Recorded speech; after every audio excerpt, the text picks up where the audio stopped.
सोने की 4 कलगियां, 15 ढोल और वो भी चांदी की ही 25 करनाली और चांदी के ही 17 रणसिंघा। सोने से बनी 6 गज करोड़ों रुपए की लागत से लगा सोने का ये टोप, घाघरा और ये बड़ा ही भव्य सा हार, ये सब कुछ बनवाया गया है हमारे हिमाचल के इन देवता साहब के लिए, जो पहली बार सोने के जमाने पर सवार होकर कुल्लू दशहरे की शोभा बढ़ा रहे हैं।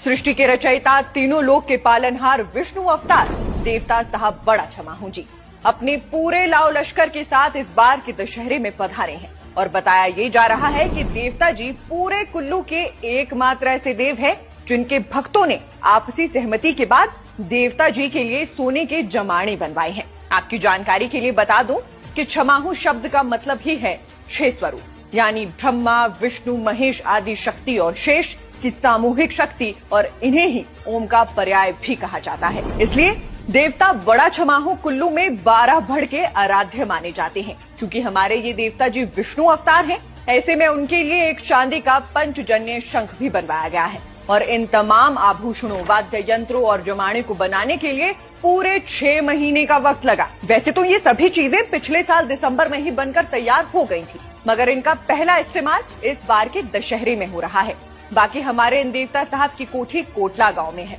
और यहीं से हर साल दशहरा के लिए उनका भव्य प्रस्थान होता है। वहीं एक खास बात ये भी है कि इस कोठी को भी उनके भक्तों ने ही तोहफे के रूप में उन्हें भेंट किया था। और सबसे जरूरी बात, दशहरा पर्व में देव बड़ा छमाहू तभी से आते हैं जब से दशहरा पर्व शुरू हुआ था। तो अगर आप भी इस बार के कुल्लू दशहरे में जा रहे हैं तो देवता जी के इस स्वर्ण सुशोभित रूप में उनका आशीर्वाद जरूर लीजिएगा।